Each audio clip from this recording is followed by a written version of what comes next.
Antes do vídeo começar, deixem o vosso gosto e inscrevam-se no canal para o apoiarem. E sem mais demoras, vamos para o vídeo. Biografia histórica. Fernão de Magalhães, o primeiro circunnavegador. A infância e juventude do navegador. Tanto a data como o local de nascimento de Fernão de Magalhães são incertos. Sabe-se que nasceu algures no distrito do Porto ou de Viana do Castelo e, aproximadamente, em 1480. Fernão era filho de Rui de Magalhães, às vezes referido como Rodrigo, que nasceu à volta de 1442 e que era um cavaleiro fidalgo da casa de Dom Afonso, conde de Faro. Rui foi um funcionário público no Porto e entre 1472 e 1488 ele exerceu os cargos de juiz ordinário, procurador e vereador do Senado da Câmara do Porto. Rui ainda foi alcaide-mora do Castelo de Aveiro, em 1486. A mãe de Fernão, Alda de Mesquita, nascida à volta de 1445, foi a primeira mulher de Rui e pouco se sabe sobre ela. Fernão também era parente do navegador português que chegou a Angola, graças ao casamento da sua irmã, Genebra de Magalhães, com André Afonso Cão, filho de Diogo Cão. Quando tinha cerca de 10 anos, Fernão tornou-se num pajem da corte da rainha Dona Leonor de Avis, mulher de Dom João II. Em dezembro de 1517, casou-se em Sevilha com Beatriz Barbosa, com quem teve 2 filhos, Rodrigo, que morreu na infância, e Carlos, que morreu pouco tempo depois de nascer. Um vassalo da coroa portuguesa. A primeira experiência militar a sério de Fernão aconteceu em 1505, quando em março desse ano ele alistou-se na 7ª Armada da Índia, composta por 22 navios. A armada foi enviada para instalar Dom Francisco de Almeida como governador e primeiro vice-rei da Índia. Fernão permaneceu nela 8 anos. Ele esteve em Goa, Cochin e Quiloa e participou na Batalha de Cananor em 1506, onde foi ferido, e na Batalha de Diu em 1509. Nesse mesmo ano, ele partiu com Diogo Lopes de Sequeira como um membro da Embaixada Portuguesa a Malaca, onde seguia também Francisco Serrão, um grande amigo de Magalhães. A embaixada chegou a Malaca em setembro, mas os seus membros foram vítimas de uma emboscada. O grupo foi obrigado a fugir, e durante a fuga, Fernão avisou Sequeira e salvou Serrão, que se tinha desembarcado. Devido às suas ações, Magalhães recebeu honras e uma promoção. Em 1509, Afonso de Albuquerque sucedeu a Almeida como governador da Índia Portuguesa, e ao serviço do primeiro, Magalhães participou na conquista de Malaca, em 1511, juntamente com Serrão. No ano seguinte, sob o comando de António de Abreu, descobriu as ilhas de Banda, Amboino e Ceram. Quando o junco chinês de Serrão se separou da armada de Abreu, o primeiro chegou às Ilhas Molucas, que eram conhecidas pela sua produção de especiarias. Serrão acabou por casar com uma nativa de Amboino e serviu como um conselheiro para o sultão de Ternate. As cartas que ele enviou a Magalhães foram decisivas, pois o último obteve informações onde se produziam especiarias. Magalhães ausentou-se sem permissão, o que fez com que a sua influência diminuísse, e voltou para Portugal, em 1513. Quando Fernão servia em Azamora, na costa marroquina, ele foi ferido novamente, e depois foi acusado de comércio ilegal com os muçulmanos. Como a maioria das acusações foi comprovada, as ofertas de emprego começaram a desaparecer, e em 1514, Dom Manuel I recusou-se a aumentar-lhe a tensa. No ano seguinte, ele recusou uma oferta para liderar uma tripulação, e juntamente com o cosmógrafo Rui Faleiro, ele estudou cartas, investigou uma passagem para o Pacífico pelo sul do Atlântico e a possibilidade das Molucas estarem na zona castelhana, segundo o Tratado de Tordesilhas. Um navegador da coroa espanhola. Os antecedentes da viagem. A intenção de Fernão não era a de circunnavegar a terra. O tratado que ele ratificou com Carlos I, a 22 de março de 1518, continha uma proibição neste sentido, pois violaria os direitos do rei português, Manuel. A orientação da viagem de Magalhães foi a mesma do que a de Colombo: navegar para o Ocidente para chegar ao Oriente. Acima de tudo, a viagem tratava-se de encontrar o caminho mais curto possível para as Ilhas das Especiarias, as Molucas, cuja localização era desconhecida. Quando o Tratado de Tordesilhas foi assinado em 1494, não ficou claro se as ilhas pertenciam a Portugal ou à Espanha. Após a descoberta do caminho marítimo para a Índia, Portugal começou a construir um império nela e a expandir-se em direção ao Oriente. Ao mesmo tempo, a Espanha procurava uma rota ocidental para os tesouros do Oriente. Em 1505, Vicente Yanes Pinzón e Américo Vespúcio proporam uma rota para a Ásia, através do sul do Brasil. Em 1513, Vasco Nunes de Balboa cruzou o Istmo do Panamá. Um ano depois, Cristóvão de Haro, um comerciante flamengo sediado em Lisboa, enviou 2 navios para o Brasil, numa missão de comércio e exploração. Devido a esta expedição, um boletim chamado A Nova Gazeta da Terra do Brasil foi publicado, e segundo ele, os navios de Haro encontraram um estreito no sul do continente e que continuava para a Ásia. Magalhães e Haro provavelmente conheceram-se em Lisboa, em 1515 ou 16, e o primeiro ficou a saber dos resultados da expedição do último. No verão de 1516, Magalhães recebeu cartas de Serrão, que se tinha instalado no Oriente, e que disse a Fernão que as Ilhas das Especiarias situavam-se a leste de Malaca, o que fez com que Magalhães adquirisse a crença de que as Molucas situavam-se no hemisfério castelhano, crença que também era partilhada por Faleiro. O cosmógrafo garantiu a Fernão que tinha desenvolvido um método para localizar as Ilhas Molucas, e os dois assinaram um contrato. Neste, eles concordaram em propor uma expedição a Carlos, que chegaria às Molucas através da rota ocidental e que as conquistaria para a Espanha. Devido a disputas de negócios com a coroa portuguesa, Haro saiu de Portugal e chegou à Espanha na primavera de 1517. O contrato com Carlos I. Magalhães chegou a Sevilha a 20 de outubro de 1517, com Faleiro, e instalou-se na casa de um compatriota, Duarte de Barbosa, o seu futuro sogro, que administrava os castelos e estaleiros da cidade, ao serviço de um português exilado da Casa de Bragança. Quando Magalhães chegou à cidade, a Casa de Contratação, uma agência de comércio castelhana, encontrava-se nos edifícios que Barbosa administrava, e o primeiro contratou os serviços de João de Aranda. Este ofereceu-se para conseguir uma audiência a Magalhães e Faleiro com Carlos, que se encontrava em Valladolid. Em troca, Aranda exigiu uma participação nas viagens de Magalhães e Faleiro, e este conseguiu-a, quando o contrato foi assinado.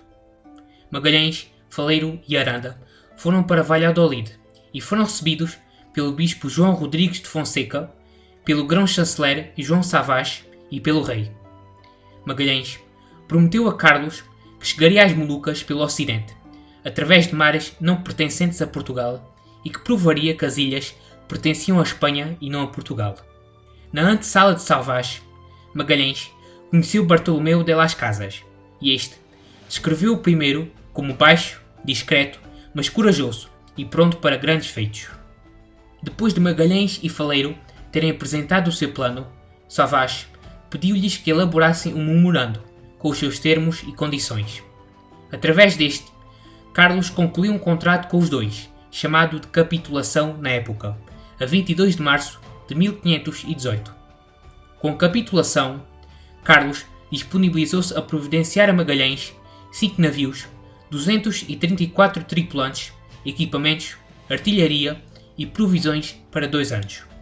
Em troca, Magalhães e Faleiro receberam a missão de descobrir ilhas e continentes, ricas em jazidas de especiarias e outras coisas, e sob nenhuma circunstância operar na área portuguesa. Como recompensa, Carlos ofereceu aos dois 1/5 do lucro da expedição, torná-los governadores das terras que descobrissem e 1/20 das receitas fiscais dessas terras.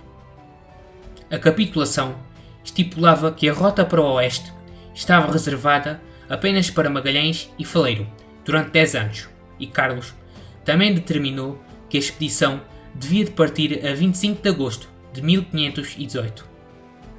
Diogo Ribeiro, um cartógrafo português que trabalhava na casa de contratação, desenvolveu os mapas utilizados na viagem. Apesar da data acordada, os preparativos revelaram-se demorados e no verão de 1519, Magalhães foi obrigado a contratar vários marinheiros estrangeiros, principalmente portugueses, porque haviam poucos espanhóis dispostos a embarcar na sua viagem. Mesmo assim, esta contratação de portugueses gerou desconforto em Espanha e Madrid estabeleceu um limite numérico para marinheiros portugueses, o que fez com que Faleiro fosse excluído da viagem. A 24 de agosto de 1519, Magalhães fez um segundo testamento em Sevilha, onde deixava a maioria dos seus pertences ao seu filho, Rodrigo, e se ele morresse, aos seus irmãos. A frota de Magalhães era composta por 5 naus: a Trindade, a nau capitânia, que tinha Magalhães como capitão, Estevão Gomes como timoneiro e João Batista de Puzorolle como mestre; a Santo António, com João de Cartagena como capitão, André de São Martim e João Rodrigues de Mafra como timoneiros e João de Elorriaga como mestre; a Conceição, com Gaspar de Quezada como capitão, João Lopes Carvalho como timoneiro e João Sebastião Elcano como mestre; a Vitória, com Luís de Mendonça como capitão, Vasco Galego como timoneiro e Antão Salamão como comandante; e finalmente a Santiago, com João Serrano como capitão e timoneiro e Baltazar o Genovês como mestre. A tripulação da frota era composta por 234 marinheiros, a maioria espanhóis, juntamente com 37 portugueses, dezenas de outros europeus e até um escravo malaio, Henrique de Malaca, que atuaria como intérprete. A frota partiu de Sanlúcar de Barrameda a 20 de setembro de 1519 e contava com António Pigafetta, um marinheiro, geógrafo e escritor veneto que redigiu um diário completo da expedição. A expedição às Molucas. Depois de partir, a frota fez escala nas Ilhas Canárias e chegou à América do Sul a 13 de dezembro, quando chegaram ao Rio de Janeiro. A frota prosseguiu para o sul, chegando ao Porto de São Julião, à entrada do estreito, onde Magalhães decidiu hibernar.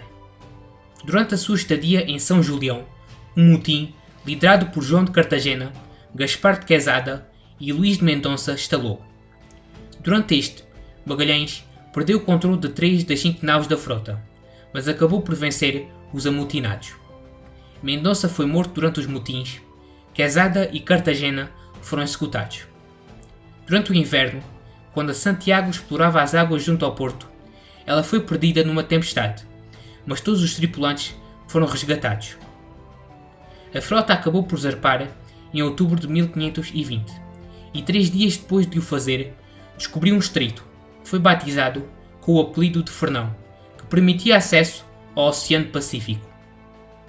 Enquanto a frota explorava o estreito, ocorreu outro motim, desta vez menos generalizado, e a nau Santo António desertou a frota, regressou à Espanha e os amotinados espalharam ofensas sobre Magalhães na Espanha. A frota chegou ao Pacífico nos finais de novembro e, devido a uma compreensão limitada da geografia mundial da época, Magalhães pensava que chegaria à Ásia dentro de 3 ou 4 dias. A frota demorou 3 meses e 20 dias para atravessar o Pacífico. Esta viagem inesperada esgotou as provisões da frota e 30 tripulantes morreram de escorbuto. A 6 de março de 1521, a frota chegou à ilha de Guam, onde foi recebida pelos nativos da ilha, que levaram vários equipamentos da frota de Magalhães. Os nativos podem ter pensado que estavam a participar numa troca comercial, ou estavam simplesmente a roubar. Independentemente das suas intenções, Magalhães interpretou as suas ações como roubo e enviou um grupo a terra como retaliação, que matou vários nativos, incendiou casas e recuperou os equipamentos levados pelos nativos. A 16 de março, a frota avistou a ilha de Samar e aportou na ilha de Umunu, onde a tripulação ficou durante uma semana a cuidar dos doentes. Magalhães travou amizade com vários nativos da ilha vizinha de Suluá e trocou bens e provisões e ficou a saber os nomes das ilhas vizinhas e os costumes das suas populações. Depois de zarpar, a frota chegou às Ilhas Visayas e a 28 de março a frota aportou em Limassol, onde encontrou uma canoa. A tripulação da canoa e Henrique de Malaca conversaram e a frota foi recebida por 2 navios de guerra filipinos, os Balangais, do Rajá Colombo de Butuan e um dos seus filhos. Colombo e o seu irmão, o Rajá Siawi de Surigao, encontravam-se numa expedição de caça em Limassol, e foi lá que Colombo e Siawi se encontraram com Magalhães. Quando o receberam, os 2 Rajás falaram-lhe dos seus costumes e das regiões que eles controlavam, no nordeste de Mindanao. Durante a sua estadia em Limassol, Magalhães apercebeu-se da quantidade de ouro que os habitantes utilizavam, o que despertou o seu interesse. A 31 de março, a tripulação da frota realizou a primeira missa nas Filipinas, colocou uma cruz na colina mais alta da ilha e Magalhães pediu aos 2 Rajás informações sobre os portos comerciais mais próximos. Colombo e Siawi recomendaram-lhe o reino de Cebu. A frota zarpou, acompanhada pelos Balagais, e chegou a Cebu a 7 de abril. A Batalha de Mactan. Quando Magalhães chegou a Cebu, ele travou amizade com o Rajá Humabon de Cebu. Humabon e a sua consorte acabaram por se converter ao catolicismo. Ele foi batizado de Carlos, em honra do rei espanhol, e ela de Joana, em honra da mãe do monarca europeu. Para celebrar o batizado real, Magalhães presenteou Joana uma figura do Menino Jesus, e para celebrar a aliança entre Magalhães e Carlos, uma missa foi realizada. Devido à influência de Magalhães, Carlos ordenou que todos os chefes próximos fornecessem alimentos e que se convertessem ao catolicismo. A maioria dos líderes obedeceu, mas Lapu-Lapu, um dos 2 datus, ou chefes tribais, da ilha de Mactan, opôs-se a estas ordens. Esta oposição mostrou-se influente, pois segundo Pigafetta, Zula, o outro datu de Mactan, enviou um dos seus filhos a Magalhães com presentes, mas Lapu-Lapu impediu a sua viagem e recusou-se a jurar fidelidade à Espanha. Carlos e Zula sugeriram a Magalhães que fosse a Mactan impor as ordens do primeiro. Nesta sugestão, Magalhães viu uma oportunidade para fortalecer os laços diplomáticos de amizade e concordou em subjugar Lapu-Lapu. Quando os 60 espanhóis e vários cebuanos desembarcaram em Mactan, a batalha começou imediatamente. A força de Magalhães enfrentou 1.500 homens, liderados por Lapu-Lapu. Os nativos sempre possuíram a supremacia durante a batalha. Quando Magalhães foi atingido na perna por uma flecha venenosa, eles avançaram cada vez mais sobre os espanhóis, para um combate corpo a corpo. Muitos dos nativos atacaram Magalhães em específico. Nesta luta, ele foi atingido no braço por uma lança, na perna por uma espada, aqueles que estavam ao seu lado foram mortos e Magalhães acabou por cair no campo de batalha. Muito obrigado por terem assistido ao vídeo. Se gostaram dele, deixem o vosso gosto e inscrevam-se no canal. E até ao próximo vídeo.